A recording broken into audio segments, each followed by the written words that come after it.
नमस्कार. अच्छा, कधी असा विचार केला आहे का की एकाच देशात एकाच क्षणी वेगवेगळ्या ठिकाणी घड्याळात वेगळी वेळ असू शकते? आज आपण भूगोलाच्या स्रोतसामग्रीमधील अध्याय 9च्या भाग 8 मधून ब्राझीलच्या याच अजब कोड्याबद्दल बोलणार आहोत. विचार करा, एका देशात चक्क 4-4 टाइम झोन. चला तर मग हे गोड उकलूया. जरा कल्पना करा, आपण ब्राझीलची राजधानी ब्राझिलियामध्ये आहोत आणि आपल्या घड्याळात सकाळचे 9 वाजलेत. आणि अगदी त्याच क्षणी देशाच्या दुसऱ्या टोकाला म्हणजे पेरूच्या सीमेजवळ कोणाच्या तरी घड्याळात सकाळचे फक्त 7 वाजलेत. म्हणजे 2 तासांचा फरक एकाच देशात. हे कसं काय शक्य आहे? हाच तो प्रश्न आहे जो आपल्याला या सगळ्याच्या मुळाशी घेऊन जाईल. चला शोधूया याचं उत्तर. तर हे कोडं सोडवण्यासाठी आपण काय करणार आहोत? सगळ्यात आधी ब्राझीलची ही वेळेची समस्या नेमकी आहे तरी काय ते समजून घेऊ. मग आपण जाऊ भूगोलाच्या मूळ संकल्पनेकडे, रेखांश म्हणजे पृथ्वीचा टाइमकीपर. त्यानंतर आपण ब्राझीलचा पूर्व-पश्चिम विस्तार मोजू आणि मग पाहू की त्यांना 4 टाइम झोन का लागतात. आणि शेवटी ब्राझीलची ऑफिशियल वेळ म्हणजे BRT कोणती आहे हे बघूया. चला तर मग सुरुवात करूया आपल्या पहिल्या मुद्द्यापासून, ब्राझीलची वेळेची समस्या. खरं तर हे एक भौगोलिक कोडच आहे आणि या कोड्याची किल्ली लपली आहे ब्राझीलच्या प्रचंड मोठ्या पूर्व-पश्चिम विस्तारामध्ये. आता बघा, आपल्या भारतात कसं आहे, आपण अरुणाचल प्रदेशात असलो काय किंवा गुजरातमध्ये, आपल्या सगळ्यांच्या घड्याळात एकच वेळ असते, बरोबर? पण ब्राझीलचं तसं नाहीये. तो देश पूर्व-पश्चिम इतका पसरलाय, म्हणजे त्याची रुंदी इतकी जास्त आहे की जर त्यांनी संपूर्ण देशासाठी एकच वेळ ठेवली ना, तर एका टोकाला सूर्य डोक्यावर आलेला असेल आणि दुसऱ्या टोकाला अजून रात्रच असेल. हे सगळं टाळण्यासाठी त्यांना एकापेक्षा जास्त टाइम झोन वापरावेच लागतात.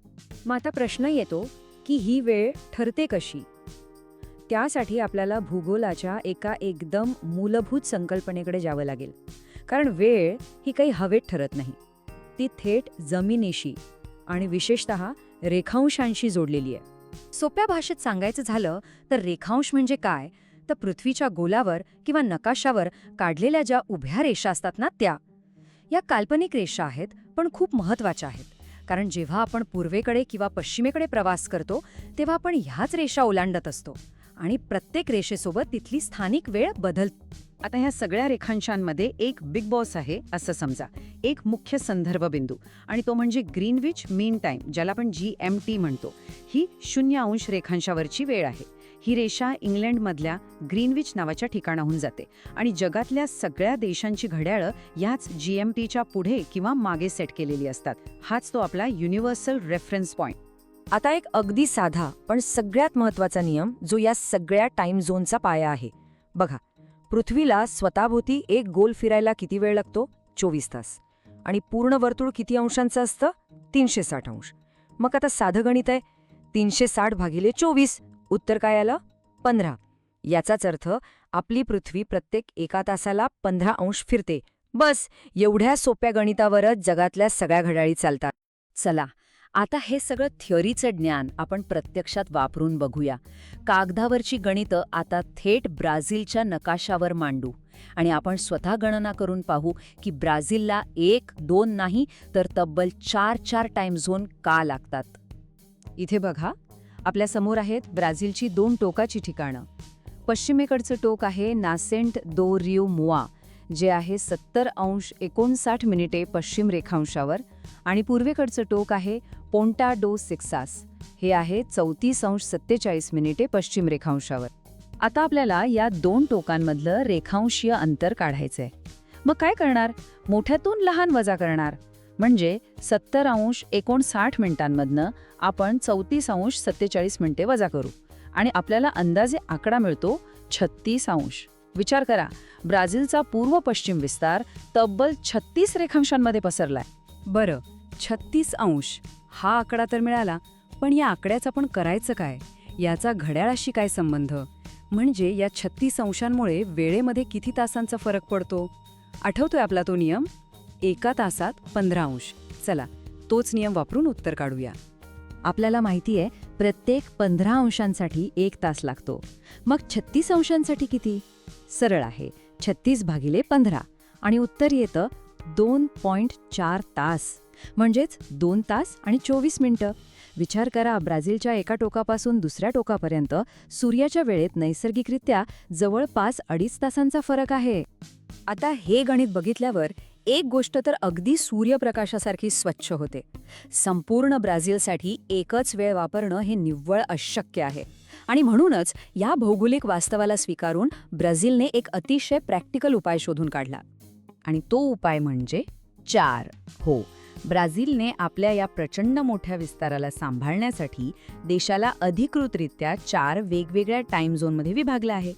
हे 4ही झोन अर्थातच GMTच्या संदर्भात मोजले जातात. आता ब्राझील आहे पश्चिम गोलार्धात, त्यामुळे तिथली वेळ ही नेहमीच GMTच्या मागे असणार. आणि हे झोन आहेत GMT-2, GMT-3, GMT-4 आणि अगदी GMT-5. चला, आता आपल्या विश्लेषणाच्या शेवटच्या टप्प्याकडे येऊया. आता देशात 4 टाइम झोन आहेत, पण सरकारी कामकाज, व्यवहार ह्या सगळ्यासाठी एक प्रमाण वेळ तर हवीच, नाही का? मग ब्राझीलने या 4 पैकी कुठल्या झोनला आपली ऑफिशियल वेळ म्हणून निवडलं असेल? ब्राझीलची अधिकृत वेळ, जिला म्हणतात BRT म्हणजे ब्राझिलियन टाइम, ती आहे GMT पेक्षा 3 तास मागे, म्हणजे GMT-3. आणि त्यांनी हीच वेळ का निवडली असेल? कारण सोपं आहे, देशाची राजधानी ब्राझिलिया ह्याच टाइम झोनमध्ये येते आणि त्यामुळेच साहजिकच ह्या वेळेला राष्ट्रीय प्रमाणवेळ म्हणून स्वीकारलं गेलं.